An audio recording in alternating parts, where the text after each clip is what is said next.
The question is the motion be agreed to. Mr Speaker. Honourable Annette King. Mr Speaker, I'm pleased to speak on the National War Memorial Park Pukeahu Empowering Bill, and to begin by saying my colleague Grant Robertson, the Wellington Central Member of Parliament, is sorry that he could not be here to speak in the first reading, but unfortunately family issues take priority today.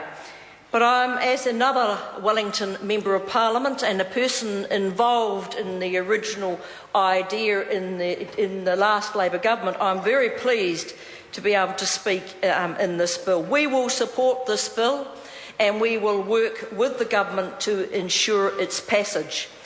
We do have some amendments that we would like considered at the Select Committee, and I will talk more about them in a moment. The National War Memorial Park will be situated adjacent to the existing site of the National War Memorial, the Carillon and the Hall of Memories, as has been defined in the National War Memorial Act 1992. The establishment of a National War Memorial Park is the policy of the previous Labor government, and I have to say it was a very strong vision of the former Prime Minister Helen Clark. In 2004, Helen Clark, after several years of negotiating and planning, did lead the return of the unknown warrior to New Zealand and the formal burial of the remains at the memorial. It was her passion that New Zealand would have a resting place to represent the thousands of New Zealand soldiers and seamen and aviators killed in action who have never returned to New Zealand, whose bodies are left, many of them, in unmarked graves on foreign shores. Like many of us, she was driven by a deep understanding of the strength of feeling New Zealand has towards the sacrifice that young men and women made to ensure our freedom and democracy and human rights, and also by personal family experiences from uncles, great-uncles, fathers and so on, who had fought in the First and Second World War.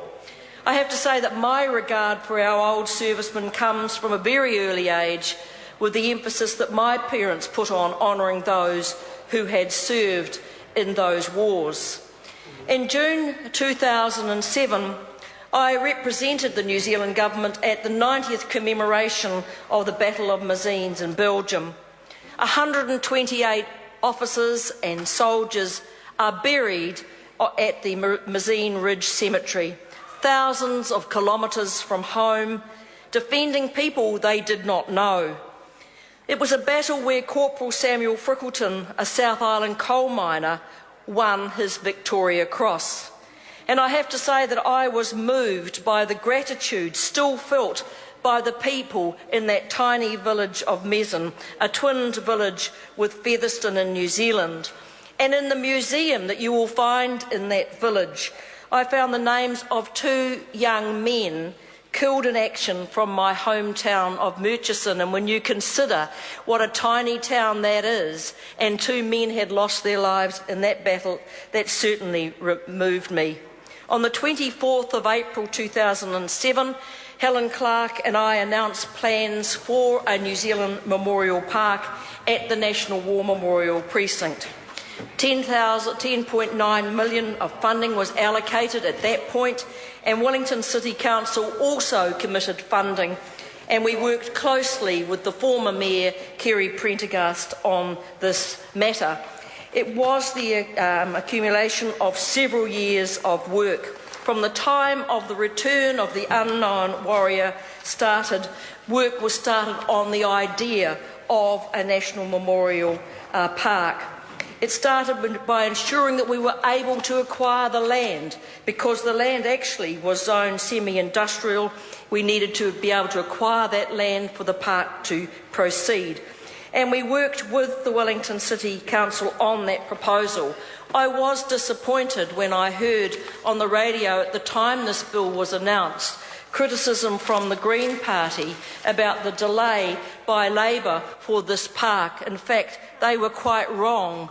A lot of work had been done from the time that the unknown warrior was brought home to the time we went out of government. You had to finish the inner city bypass to ensure that you were able to preserve that land for a park. And we also worked with the Wellington City Council because they, at that time, had an idea they wanted to continue with, and that was the continuation of a streamlined avenue up Taranaki Street that could then link in with the park. And this was the sort of work that was going on when we were in government. So the key political point, if there is one to be made, is that it could have been done without legislation if the national government hadn't mucked around with the proposal for the last 4 years. And Chris Finlayson, who has just introduced the bill, made it very clear to Wellington City Council just after the 2008 election that he was not going to continue with Helen Clark's vision. I'm pleased that he now talks of caring for the children and so on, but he did not wish to continue with her vision, and it always seemed to me to be rather petty, because this was a vision, as he said, that we should embrace for all New Zealanders.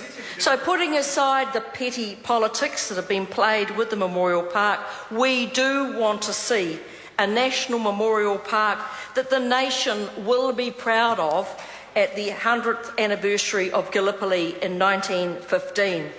And it's a park opening that I would be very honoured to attend, and hopefully will be attending in the 6th Labour government.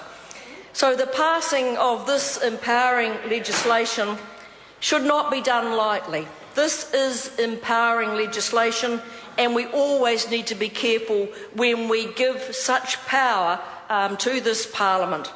But there is strong support from the local community, from the Wellington City Council, and from our veteran organisations. So this, with the strong support and with the desire to have it finished by 2015 and the need to make sure that it will be finished, we will support this empowering legislation. But there are some changes that we would like to see at the Select Committee. And I believe that the Minister for Transport, at least, is entertaining these amendments that we are putting up.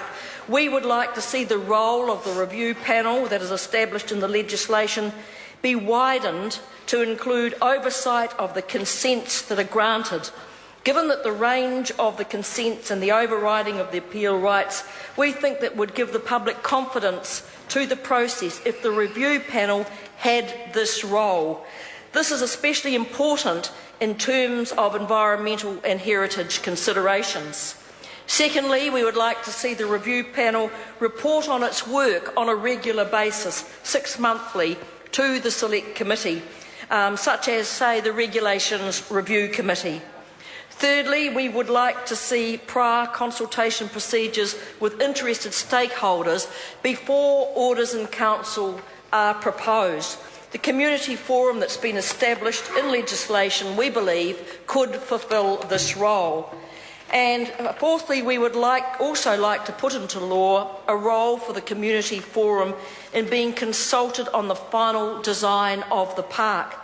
Incidentally, as local MP, Grant Robertson does have some concerns with elements of the design of the park, particularly around vehicle access, but he's been working this through with members of the government.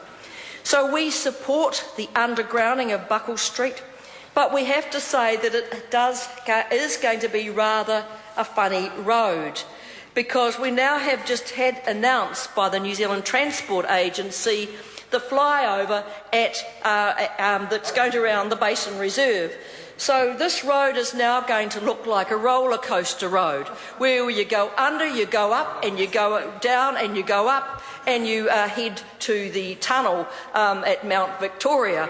So I do say to the government, maybe Maurice Williamson can take this up, as he is probably the only minister here that has some knowledge of these things, that when we underground the road at Buckle Street, we might look at whether a flyover is actually appropriate. At least we do really want a roller coaster, and I have to say it's been a roller coaster ride for those of us in Wellington looking to see what the government was finally going to do around the congestion in the city. We now know it's going to be this roller coaster ride up to the base, up to Mount Vic Tunnel. You'll be able to get very fast to Mount Vic Tunnel, but then of course you'll just go through a one-lane tunnel. So although you'll get there quickly, you'll get through the tunnel more slowly.